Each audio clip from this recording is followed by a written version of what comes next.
Let's make some meatballs and sauce, and I ain't talking about Snooki. First, add 1 egg per pound of meat you'll use. So here I went ahead and used 2 eggs because I'm using 2 pounds of meat. Keep it simple, add in just a little salt and pepper and stir that up. Add a splash of milk and then your meat. I use ground beef and hot sausage. Sprinkle in some Italian chopped parsley, grate in your garlic and add your onions. Add just a little bit of canned breadcrumbs, preferably panko, but I didn't have any.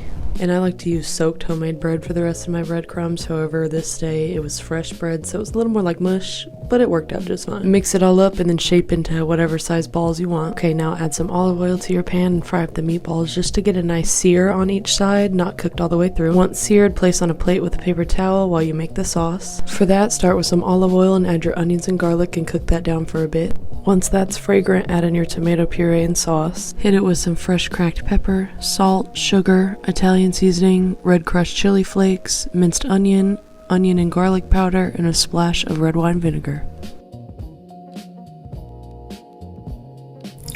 Sprinkle in some sad-looking basil that has seen better days. Stir that all up, and we're going to cover and let it simmer and bring it to a little bit of a boil. Now drop your balls into the sauce, making sure they're fully submerged. Not those ones, dummy. You nasty. But now we're gonna cover and let simmer again until the meatballs are cooked all the way through. Boom, honey, just like that, we got Subway at home. Throw them in some homemade sub rolls, topped with mozzarella and Parmesan.